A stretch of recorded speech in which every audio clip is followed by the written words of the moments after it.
Let us do it culturally, the Zimbabwe style. Mauya, Sialemkela, Karibu,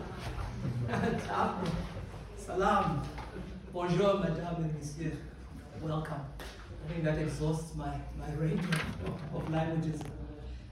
Deputy Ambassador Rhoda and Mr. Chamboko, ladies and gentlemen, all protocols observed. Welcome to the inaugural Zimbabwean Book Festival. This two-day event brings together Zimbabwe and wider Africa's finest writing, publishing and creative talents over the 2 days. Today, of course, Friday, we have the in-person event here, and we're really looking forward to that. And tomorrow, I'm hoping many of you can join us as well for the virtual event online. So this is an event that I've really been looking forward to doing for quite a while. Wanted to do something which promotes, encourages writers and publishers both in country in Zimbabwe and across the diaspora. There are, of course, various arts promotions in Zimbabwe, and we pay tribute to the hard work and promotions and talent in Zimbabwe. And there are wider global African and global events outside of Zimbabwe, which also, including here in the UK, at which Zimbabwean writers and publishers have also been featured. But I think this particular event is rather unique in that we're bringing together Zimbabweans here in the diaspora, across the diaspora, and in Zimbabwe over the 2 days. So I think that is something that is a little bit special. Zimbabwe and African culture and the arts is now world class. That is indisputable. Our musicians, writers, actors, painters, sculptors, and so on from Zimbabwe and the continent are setting the global pace in arts and culture. And we know very many. In the interest of time, I won't name them all, but I think we know we have outstanding talent in Zimbabwe, outside of Zimbabwe, who are really setting the stage ablaze, literally and figuratively. And they've raised the profile and consciousness of creativity. So black is the new black, as it always was, as it always will be. And today, the day after World Book Day, we also wanted to celebrate the world of books and associated word platforms. In other words, the word universe. So books and words matter, and this book festival is about celebrating and sharing books, magazines, media, what I call the wordscape. So you'll hear established and new voices today and tomorrow. And this event really is about sharing. It's about sharing journeys and stories. And I hope that this event will be perhaps a moment, or perhaps even more than a moment. Perhaps it'll be the start of a creative movement. Who knows? Let's see how we go. So the story of this event really is about us. It's all about all of us. It's a collective project. And having said that, I think I would like to give thanks. I can't thank everyone because in the interest of time, but there are some that I think I would like to give thanks and praise. So I'd like to start off by thanking Professor Tim Unwin, sitting next to me here, who is with Royal Holloway University of London. And Tim is the UNESCO ICT 4D Chair. He's one of the great public intellectuals, particularly regarding technology and development. And Tim, through our colleague, Dr. Kathy Mansfield-Higgins, who unfortunately she was scheduled to be on the program, but unfortunately she can't join us. But Tim really has been instrumental in helping us secure this venue. So Tim, we're really, really grateful, and he's been very supportive of this event. So we are most grateful. I would also like to thank colleagues in the Britain Zimbabwe Society, some of whom are here today. Margaret Ling, sitting at the back there. Pelagia, sitting here. And others, too numerous to mention. And other friends and colleagues who have helped. Again, I won't name names, but you know who you are. I'm most grateful to all of you who have helped up setting this event. And of course to our speakers and chairs, we're so honored that you've agreed to speak today. And I would like to thank all of you who are attending today. Some of you have come from a very long way, not just out of London, but out of England, some of you out of the UK, some came from Zimbabwe, or made time to come from Zimbabwe just to be here today. So we are really, really most grateful to not end. We really appreciate it. Just very quickly, just in terms of the program, I will hand over to Tim, who will chair the first session, and I will vacate here. But once we've completed the formal process of the presentations and the Q&A and so on and so forth, what I'll do at the end of the day is just ask everyone in the room just to introduce yourselves, say a little bit about yourselves, a good way of breaking the ice.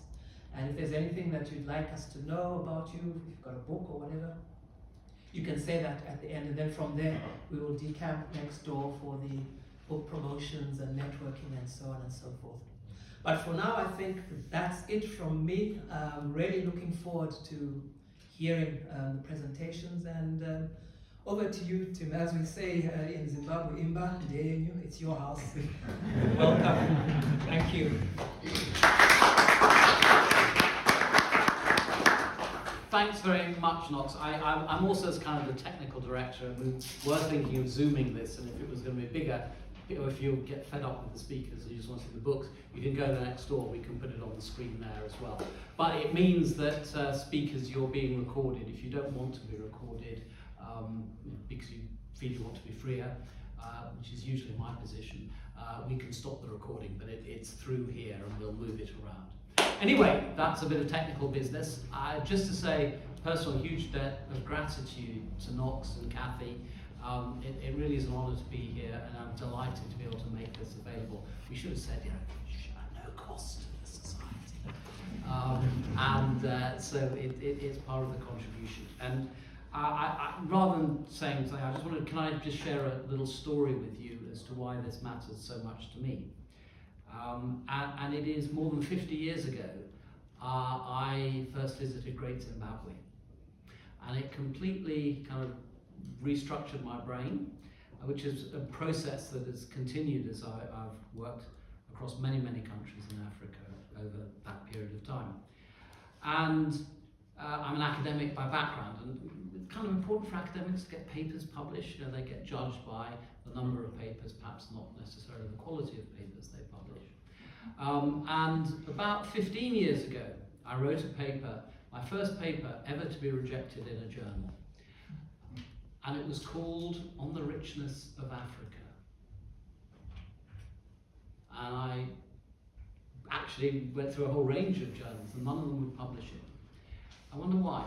And the paper built really out of those early experiences in Zimbabwe, which taught me how rich Africa is in culture, and that's why we're here today, in mineral wealth, in social traditions, in beauty of the landscape. It's a rich part of the world, and yet it is so often described as being poor, and we white guys and gals need to learn a lot from the richness of Africa. Anyway, it was never published, but I wanted to share that with you because it was those early experiences in what became Zimbabwe that are very important. So I won't say any more than to welcome you formally on behalf of Royal University of London. Really proud that you wanted and were able to hold this event here, and to invite the three speakers up. First, would you? I think having you all three here at the front is a good thing. So first of all, Rhoda Molife, and let's have a big round of applause for Rhoda.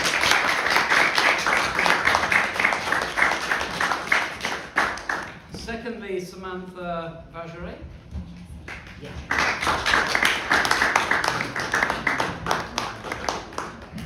And finally, and thirdly, Farai Ian Muvuti.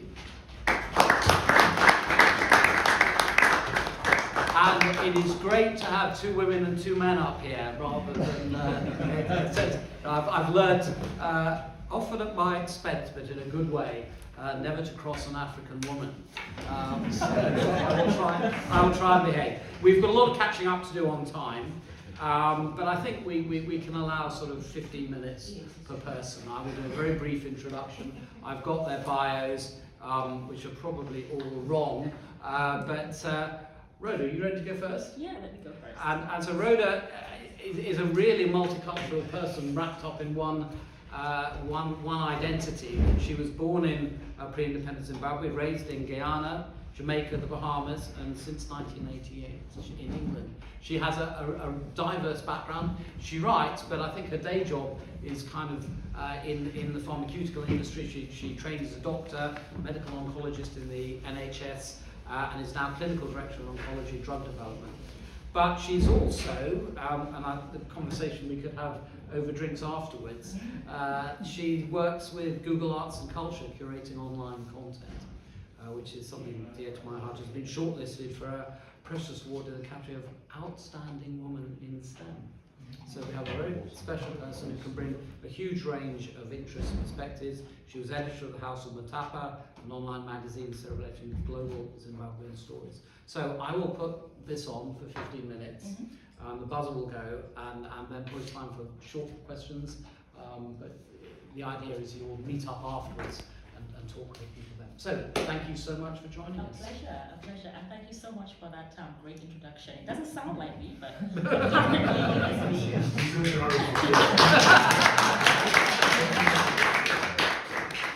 So first, let me apologize for being late. I only realized this week I was going to be the first on the program, and that kind of freaked me out a little bit, because when you're the first, you have to kind of set the standard. And when I looked at everybody who's speaking, including people that I know really well, I thought, wow, that's a high standard to meet. So thank you for waiting for me. Good thing the buzzer is on, so I won't go over time. And first of all, let me say thanks to Knox, to Tim, to Pelagia, to Margaret for inviting me to be part of this event. I think it's always exciting to be part of the first thing, because you can do what you like. So let's do what we like today. So I'll tell you a bit about my story, and because Knox really impressed upon me that the theme for this first event is "The Story is You." So as instructed, I will share me with you and why I do what I do. And as Tim said, it's a bit of a mishmash, so please try and stay with me.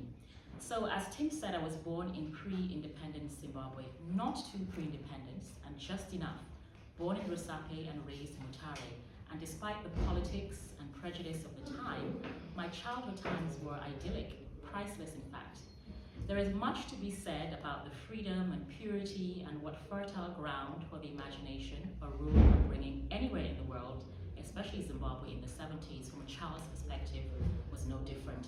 And I think naturally in that setting, you know, anywhere on the African continent, that whole experience itself is quite a story, right? But I cannot compare to post-independent Zimbabwe, because after being raised by my grandparents and my niece and Sikurus, I was collected by my mother at the age of 5 to join her, my sister and father in England. We were here for a short time in the north before the adventure truly began, an adventure that would nurture a reverence for books and stories and storytelling of not only Zimbabweans, but Africans and those of African descent. So as Tim said, we first moved to Guyana, British Guyana in South America. This was around 1979, 1980. First job was to learn English. And I remember kneeling on the bedside for night after night with my mother as she taught me to read using the Lady Bird books. I don't know if anybody remembers the Lady Bird books, right? So we go in back time. And I would sit every evening, you know, kneeling on the bedside, going cat, sat, rat, mat. Just writing day in and day out. And I think I learned fast, as children usually do. And this is where I think I fell in love with books. It wasn't just about learning a new language or learning to read, but these pieces of paper bound together were a portal to a new world where my lips and tongue could create new sounds and new words that allowed me to speak to people who looked like me but were in another world across the sea, and also to people who didn't look like me.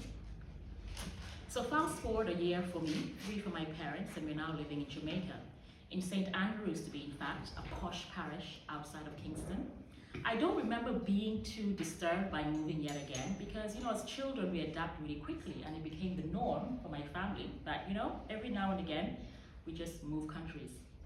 And so contrary to what many think, education and learning and culture And reading is really big in Jamaican culture. After all, it is an African culture. At school, my teachers nurtured my love for books, and I would race through them like a tractor in the field during harvest time. A culture that was African outside of the continent, and a culture that added to my love for who we are as Africans. So a lot happened in between, but let's fast forward a few more years, and now we are in the Bahamas. There is a saying that if some of you have been there, have heard, it says it's better in the Bahamas. And it truly is better in the Bahamas. The best beaches, the best foods, the best people, the loveliest people. Just as lovely as Ghanaians, who of course are where the ancestors of many in the Caribbean come from, and just as lovely and peaceful as Zimbabweans. My mind was now sort of connecting the dots. We are a people spread far and wide. We are a people with a unique, beautiful, thriving, and enduring culture. A people with a lot of differences, but more similarities than we care to consider. A culture which supplies an endless stream of tales that are heroic, disastrous, powerful, hilarious, engaging, thought-provoking, tragic, triumphant, and more. Eventually, we circled back to England in the late 80s, early 90s. Education, the driving factor. Me first to do my A-levels before going to medical school, followed by my sister, then my parents. It was a very exciting time to be away from home for the first time, but also a rude awakening. Suddenly, my identity took center stage, but sometimes for the wrong reasons. Though we had grown up knowing of prejudice and racism, pre-independence Zimbabwe being a case in point, after the protection and cushioning of my upbringing to that point, it was a shock to be confronted with it in its many forms, subtle and blatant. You all know this. And isn't it great the way we can now have these really open conversations, right? You know, about microaggressions and unconscious bias and racism, and actually see it being called out and acted upon. But for me, what I struggled with was having been so exposed, to all the different cultures, was that everybody had to put me in a bracket, right? Back in the 80s, if you're of African origin, you either had to be Jamaican or Nigerian, right? And I didn't understand, why don't people know that there are many more countries on the continent than Nigeria, and spread across the Caribbean Sea, from coastal Central America to the tip of South America than Jamaica? You get the picture, right? I couldn't understand it. But, as a 15-year-old, I had business to attend to. I had to get the A's done. I had to get into university. I had to grow up. I had to create my identity. I had to build relationships. And it is this process of a Zimbabwean child who had traveled across the seas, very proud of and molded and strengthened by the guardians of our heritage, my parents and my teachers and others I saw around me, living our life the way we know it. Then, having to become a Black woman in the Western world, and many of you know this experience, men and women, and it's shaped us to be the people we are today. For me, that whole process did many things. For one, the way in which our narrative as Africans, wherever we were from, was dictated did not sit well with me. And from that age, when I first got to England, I knew there was something I had to do to change that. I didn't know what it was, but I had to do something. But, I started my career in medicine. That is what I came here to do. I worked in the NHS for a total of 22 years before I transitioned over to where I am now in clinical research in the pharmaceutical industry. One unexpected gift from the time I practiced medicine that no one ever really acknowledges is how much we as doctors and healthcare workers learn about the human condition from our patients. Yes, the science is truly fascinating and evolving and mind-blowing, but the humans we care for with their incredible stories are more so, in fact. They're more so interesting. And if we open our minds to what riches come from listening to and digesting and learning from these stories, there are many treasures to be found. So yet again, I found myself, like I had in traversing all the different landscapes of our African culture, was this fertile ground of stories and storytelling. I also ended up in a specialty where understanding the human spirit was paramount, oncology, right? Because you're looking after patients and families who are close to a life-changing event. They're close to death in most cases. And also it was one that was quite academic. So I had the opportunity to write and publish extensively in the field. And scientific writing, especially if you're writing for a non-scientific audience, is a skill akin to an art that I took to and had ample opportunity to develop. And so, how does this all come together to me being someone who is so in love with the written word? So, I alluded to the fact that as a child, books were a gateway to understanding my new world and the new people around me. That grew into a reverence for not just books, but storytelling in our culture. You know how, in our culture, we can turn a story about walking down the road to the store into this epic journey, punctuated with all sorts of characters, only to come back from the store without what you actually went to get, right? As I grew up in England, the seed of discontent in the way the African narrative was so seemingly out of control grew. And even as I worked and thrived in medicine, I saw stories around me continuously in the interactions with patients and colleagues. Then I learned to write, primarily as a scientific writer for my field. I worked on clinical trials of new drugs, and for years, sometimes for years, and then would have to tell the precise story of how we developed this drug in a way that even non-scientists could understand, right? And that was tough work. And that meant that you had to go beyond writing. You had a responsibility to tell the truth. That's something that's really big in medical writing. And you have to tell an account that somebody else can use as a recipe to develop their own drugs. So again, my respect for the written word grew. And so I learned that I had certain skills and strengths that I'd gained over the years that I could also use to help others to shape their stories. How am I doing for time? Good? Okay. So here I am today. For 2 years, as you heard, I was editor for an online magazine called House of Mutapa that chronicled and celebrated the successes of Zimbabweans across the globe in the arts, in literature, in music, science, philanthropy, and more. Cover features included Tsitsi Dangarembwa, the cast and crew of Cook Off, our first Zimbabwean feature on Netflix, singers Shingai Shoniwa and Tendai Nelson, and William Sachiti, the inventor of Britain's first driverless car, and an award-winning artificial intelligence specialist. We also have featured somebody you're going to hear from today, Portia Mushambi.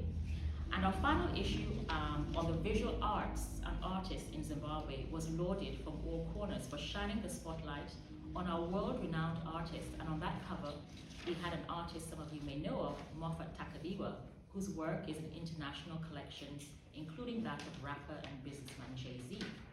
Many of our features are those we know, but most we don't know, but are doing incredible things for us and our culture. And I'm not name dropping here. What I'm showing is that as Zimbabweans, we have these amazing stories from amazing backgrounds that deserve to be told. And I think it's my God-given gift and my purpose to tell these stories. I've also edited for multiple independent authors who write stories for our children, like Portia, you'll hear from today. Stories of our love, that's Ola Nubi, who's an award-winning Nigerian author, and stories of our migration. And today you'll be able to pick up, if you'd like, a copy of Eriza, a book written by my father that tells of the migration of his generation, those who are now in their 70s, to England. So my adventure as a writer and editor is only just beginning, as there is just so much to tell and share about who we are. And I tell you, every day is a joy to be able to document and record just how great and wonderful and rich our stories are. So thank you for listening.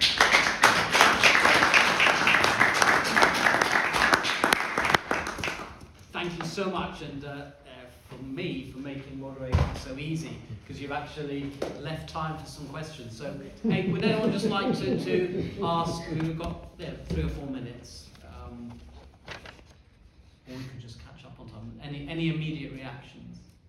Yeah, you said you moving to different places. I call it culture shock. Everyone knows that, but it's a real culture shock. Can you expand on that? What that was like for you, especially having all this talent in writing and all of that. How did you tap into that? You know?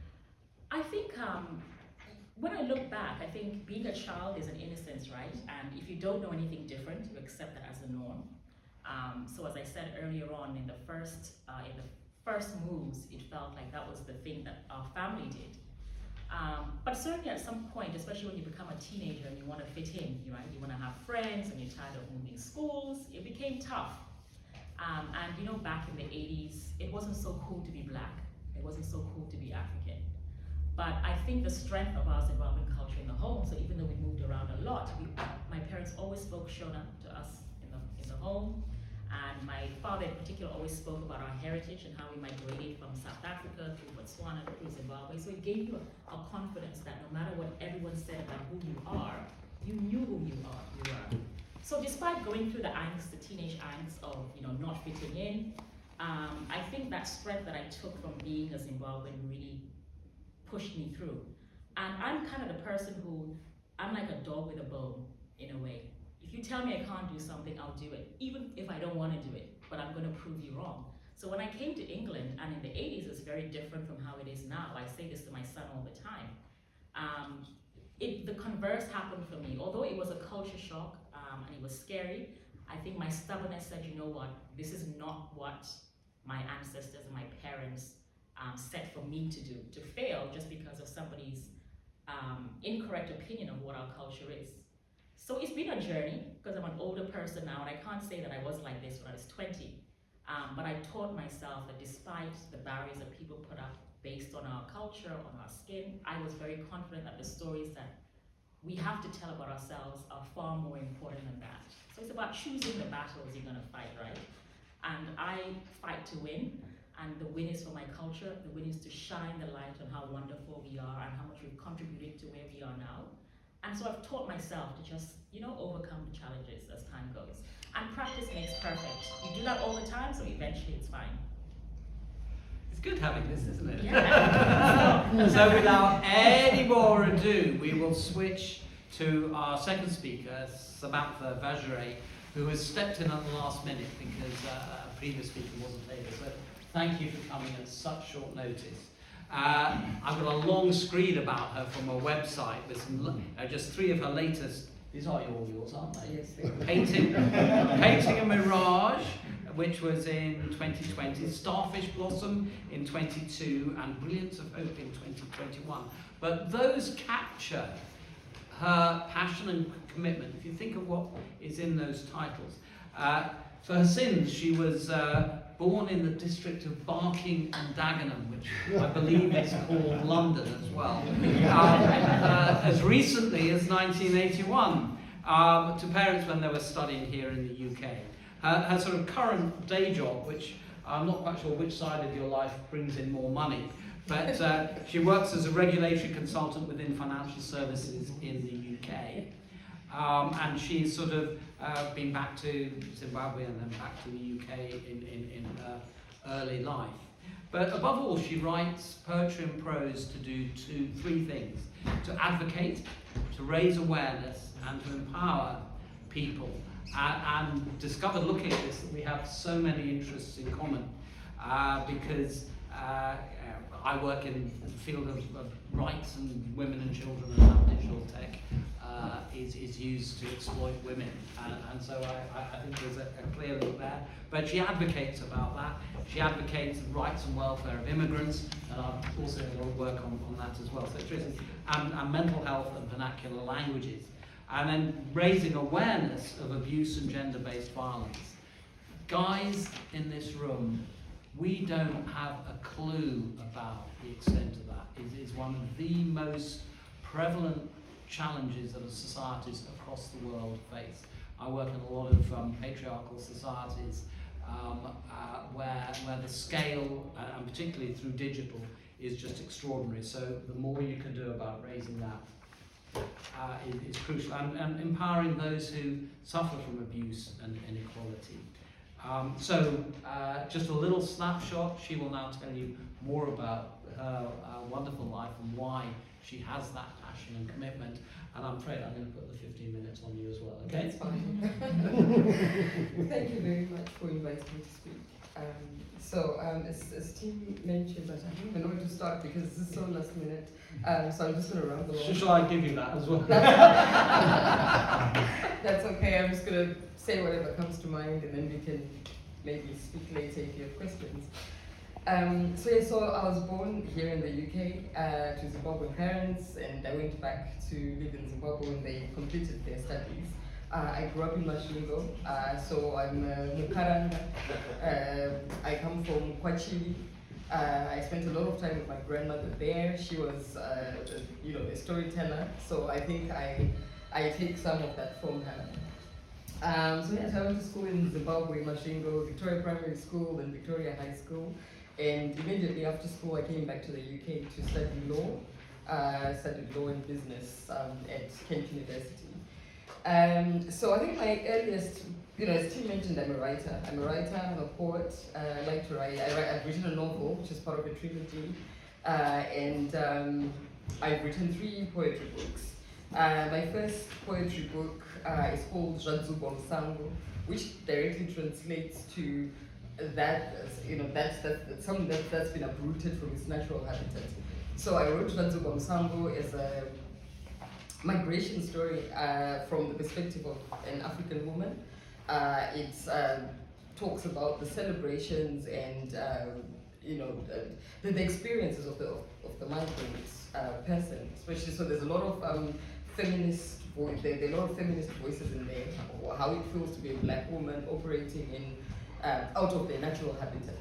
So, for example, you'll find that back home, no matter how tired you are as a woman, you do everything. You're going to cook, you're going to clean, you're going to raise the kids, you can do this and that. But over here, it doesn't quite work that way because we don't have maids, we don't have housemaids, we don't have support system, we don't have cousins and grandmothers coming to help us. So, so those are the sort of things that come out in that book where, maybe spouses or partners need to sort of get into that conversation on, can we just chop the onions together, rather than, because we're both tired, we've all done the 9 to 5 or whatever. So those are the sort of things I touch on. There's obviously the things, the abuse as well, because abuse can stem from those situations where a man thinks, well, I'm the man of the house, and just because you maybe earn more than me now doesn't mean you can tell me what to do, and blah blah blah. So those are some of the things that come out in my stories and my poetry.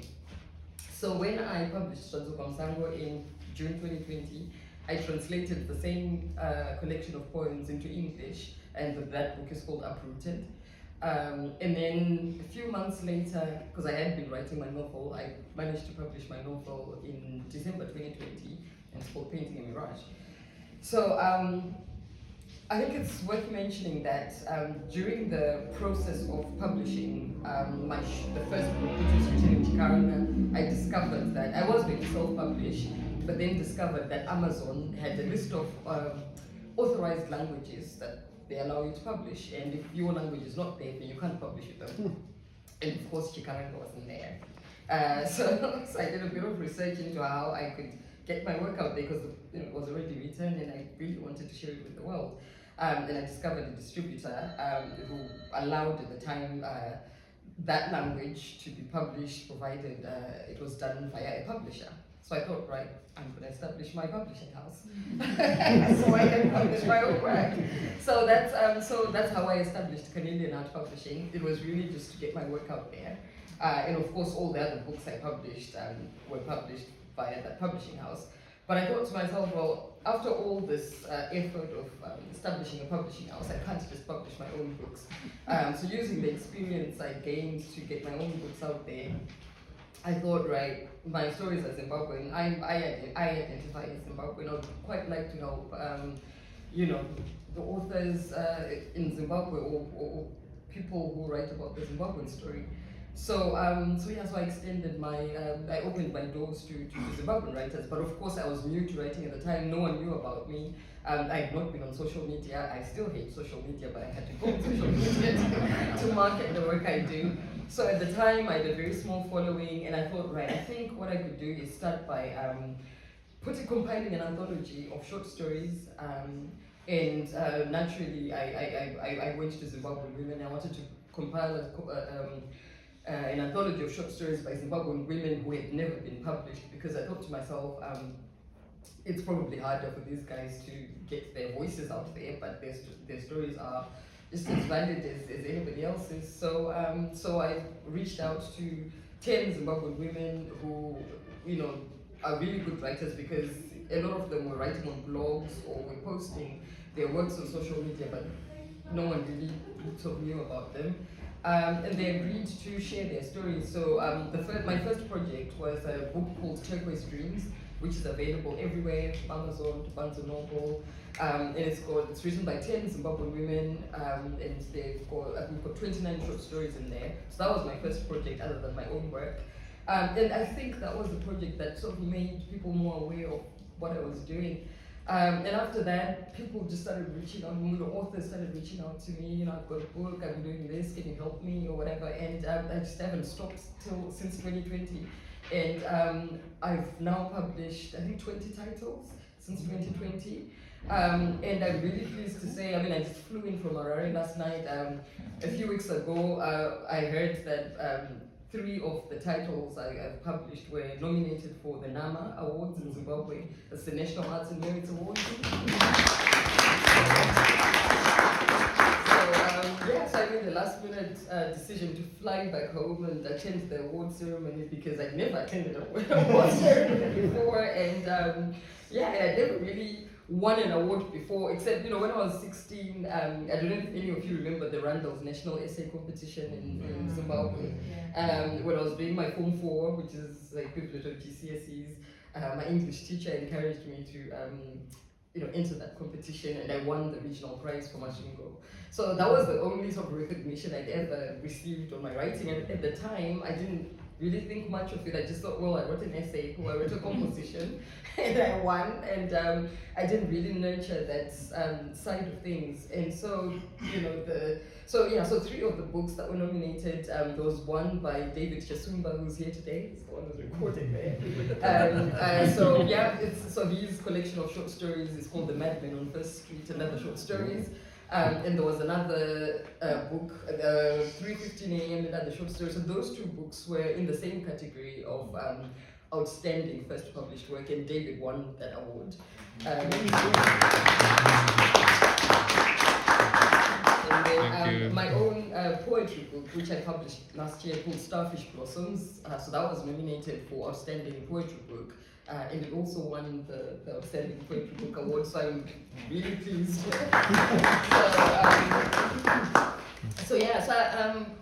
Chameleon Art focuses on amplifying the Zimbabwean voice, and we've had all sorts, published novellas, novels, poetry, and it's mostly sort of literary stuff, so the really serious literature is what we're interested in, and there's so many amazing writers coming out of Zimbabwe right now. I think this year, if all goes well, we're due to publish around 12 titles. So it's going really, really well, and it's growing. I think that is all there is to say. But I think what I might want to do is leave the time to questions, and then I can say more relevant stuff rather than just rambling on. But I think that's a summary of what I have been doing. So I'm an author, poet, and publisher. I'm really pleased to see how Chameleon Art has developed over the last few years. If you'd like to ask questions, I'll be happy to take them. So I would just slip in there, a very successful author, ... So thank you very much. I'm humble, which is why you could never say that. We have time for questions. Yes, please.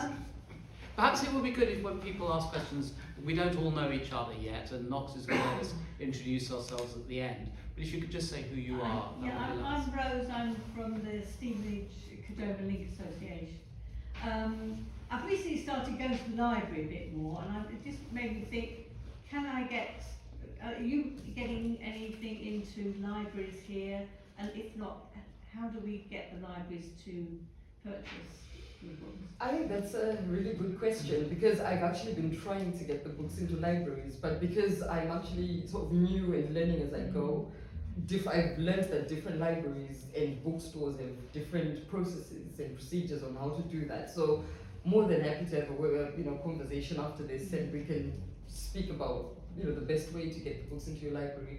But one of the distributors I use is Ingram Sparks, and I think libraries can order directly from them. But I can also print copies and ship them to you. We can have a direct transaction, if that's the right word. But we can do it directly. So happy to speak with you after this. I don't work for the library service. That's all right. I'm just a customer. Right. Part of the answer is you have to get lots of people asking for the same book and then Yeah, they yeah, then yeah. That's it. Other questions, comments, thoughts?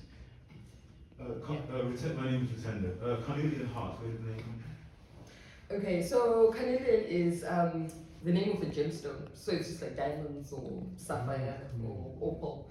And carnelian is believed to possess creative energy or energy that promotes creativity and positivity and things like that. So I believe in that sort of thing. I'm a bit of a new age freak, so so that's what carnelian means. And heart just means everything I do comes from the bottom of my heart. So carnelian heart.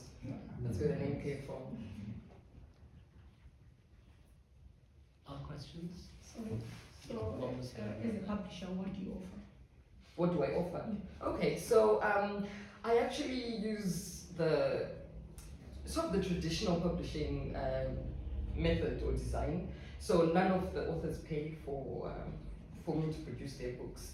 I offer publishing contracts where you bring your work to me and I produce it for you. So right from the editing to design of the cover to typesetting, so everything that needs to happen for a book to happen, I'll do it for you. And of course we'll work together. But financially you don't need to invest anything in it. I do that for you. And then in return for that, you get a publishing agreement. And I actually offer two options. So writers can choose to get 50% royalty if they wait for carnelian to sort of sell 100 copies of the book initially to sort of recoup some of their initial publishing costs, and then you get 50% royalties. And the other option is to get 30% royalties if you start earning them immediately after your book is published. So it's sort of it's similar to the traditional publishing method. The only difference is I can't offer you advances because I'm not rich. So you don't get an advance, but you don't have to pay for your book to be published. But then that said, because I'm taking that risk in a book, I am very selective.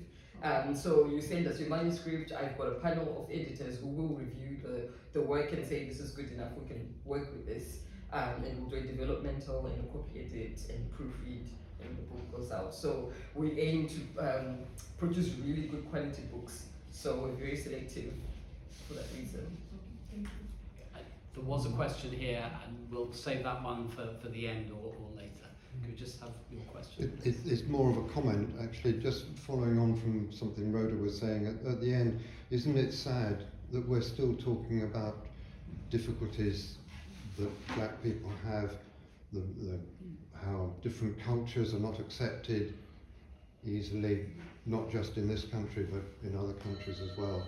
And we're still othering people. We're not accepting that everybody's of a variation on human. We're all the same, but we're still trundling through this stuff, and we shouldn't be in the 21st century, for heaven's sake. Thank you. That does give us time for the final question, the lady on the back. Oh, sorry. Yeah, my question is, because people are always saying that you can't get books in Zimbabwe anymore, and except textbooks. So how do you sell in Zimbabwe? How do you sell in Zimbabwe, and what currency do people pay in? Okay, so I do print and ship the books to Zimbabwe. Very expensive, but I have to do it because the authors are Zimbabwean. So there's no way I can publish books by Zimbabweans and not send them home. So I will print them, I ship them, and they're sold in US dollars in Zimbabwe because obviously I have to pay the authors royalties in pounds or US dollars. So at the moment I'm working with a mobile bookstore called Book Fantastics. They're based in Harare, but wherever you are in Zimbabwe, if you buy the book, they will get it to you.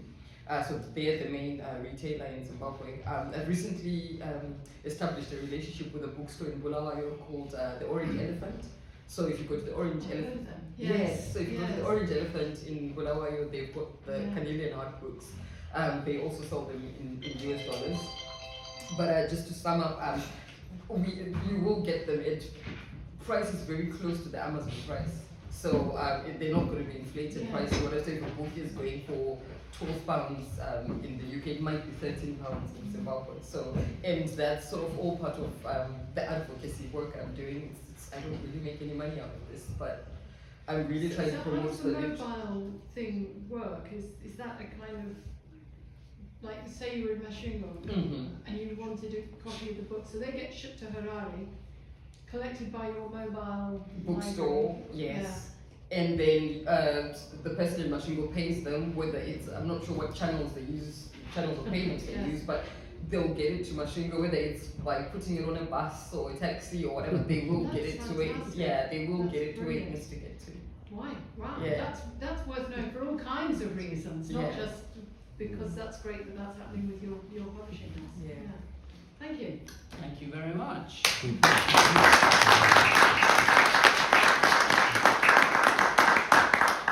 And our third speaker is Farai Ian Muvuti, who's CEO of Southern African Times, which has over 300,000 monthly readers, which is a reasonable amount, I guess.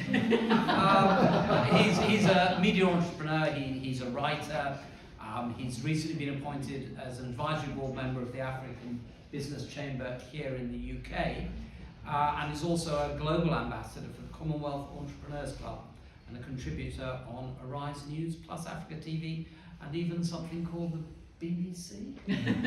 Not sure about that, but he's again, I've something in common he may not know, but I'm sure he won't. He works for Reed Manpower and then in setup, and Alec Reed I knew very well and worked a bit with him on various things. So that was a long while ago though. So 15 minutes, we'd love to hear a little bit about your long and illustrious life story. They're not very illustrious, but yeah, sure. Long, but thank you again for having me, and it's good to speak to be invited to any event by Knox. So it's interesting, he always gets the right type of people. Well, not to suggest that they're wrong type of people. It's just a great audience, and also it gives me the advantage of having the next content. Content is king in my area, and I have it right here on the platform. So my next interview will be coming from one of these. So it's also good to have the opportunity to sit with very esteemed guests and also discuss to an esteemed audience. What do we do? Well, we are the Southern African Times. We are born out of what we saw was a gap in economic insight provision in terms of how much insight we have in the global south, in the global north, but equally in the global south to a great extent amongst our trading partners about where the actual opportunities are in Africa and if there are any, and what the progression of that is. So our thrust is primarily focused on providing market insight so that you are enlightened if you want to invest or not invest. But furthermore, we tell you stories about the beautiful startup entities that are in Africa. This a different story. We try to avoid the historical poverty stories that I think have almost become fetish to visual society. We try to remove ourselves from that and tell another story, a much more nuanced story.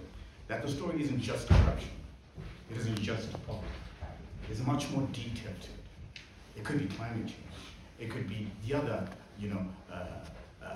issues around that society that may be historic, connected to our coloniality. We like to talk about that. We approach these economic subject matters in a manner that is relatable, primarily focused on a demographic that looks at our young professionals upwards to Professor Tim himself too. You'll be included in that bracket. Not to suggest you're all but it's to speak to a new generation of people that believe that Africa has the hope to become what it should become in terms of its economic viability. So instead of talking about tourism from we have a travel section, of course you will see that we do promote safaris. It's just good money. But I'm simply saying that that's not where we stop. We don't stop there. We want you to know about the economic tourism that you can explore. So when you go to Zimbabwe, when you go to Nigeria, we don't want you to just go for the safaris. We want you to explore the economic opportunities, because we think that when we are in partnership and sort of forget this paternal approach to global development and have a much more partner-driven agenda, driven approach, we can all grow, and perhaps we can stop talking about colonialism right? It's a give, win-win, right? And everyone's happy. But anyway, the point is, so the paper was born in 2017 initially, out of frustration, if you will. I had gotten tired of sort of reading, and this speaks to my community as well. Young professional Africans who work within the UK who are tired of seeing themselves portrayed in a very almost antagonistic fashion. You don't tell our stories honestly. Well, when there is a bit of honesty, the critical truth is missed, which adds to that other aspect of truth. I mean, two things can be true. We can be poor, but there are other reasons to that particular poverty. But there are other stories as well that I didn't feel were being exploited or explored. The diaspora, which is a critical cog in terms of Africa's development, and how the financial markets here have not been able to see an opportunity in that. If you think about it, the World Bank reported in 2019 that African development aid, together with what we get in terms of FDI, was dwarfed by diaspora remittances. And no one tells that story. So it ceases to be a comic relief, is it? We won't need comic relief if we tell that story, would we? Right? Because there's a collaboration. We're simply saying that there's a low-hanging fruit here. The diaspora is a critical component to our market, and we exist here. Now, I'd like to see a McKinsey collaborate to create a diaspora fund that can accelerate to Zimbabwe. How do I do that? Well, the vehicle is going to be press. Make noise about it until they get into a bloody room and start talking about it. And perhaps they'll be able to do it. That's how I see it. So that's the motivation. To promote a different, much more complex, nuanced approach to African reporting. In a manner that Africans cease to become objects, but subjects of their story. That, in short, would define our journey. Thank you.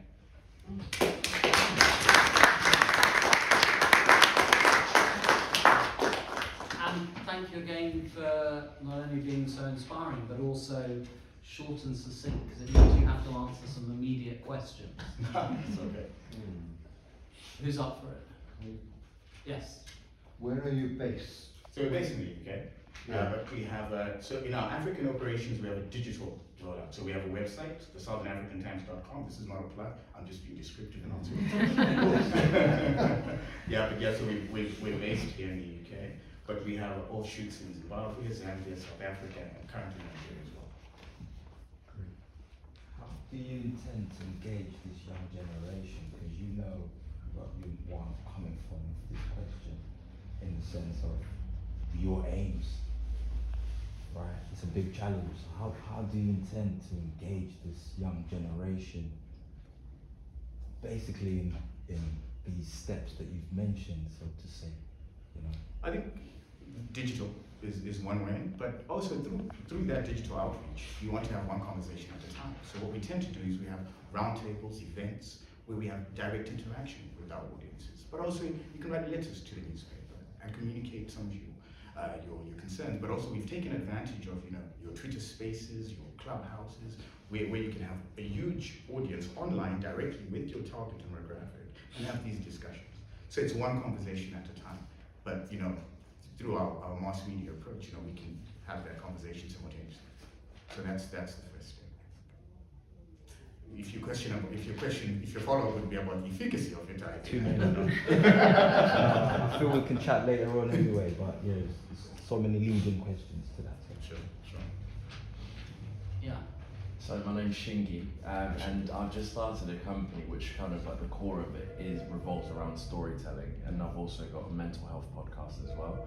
And then you mentioned something in terms of being able to kind of like push boundaries to kind of get that point across. How would you suggest in terms of being able to get that point across in terms of like discussing those uncomfortable things out of like, let's say, to be able to touch different cultures and backgrounds without kind of people nitpicking in terms of little things that the uncomfortable parts of stories? Yeah, I think you have to be comfortable with your writing first. Get a sense of what it is your message points are. Focus and develop that. And then from that, it feeds into different conversations. But also having conversations with people you differ with as well, to promote that and have it to widen your agenda. But I think, start off or hone your talent. In music terms, they say, give it more stage time, more stage time. Have you heard of that term? When Prince is about to go on stage, and what gives him this great experience is his ability to always have stage time. So the more you're on that stage, the more you sing, the more you do your thing, the better you become. So I'd say focus on your stage time, get more stage time, and from that experience will be a great teacher for you to break your boundaries. Thank you. Any other questions? Yes. Yeah, thank you very much for such an inspiring talk.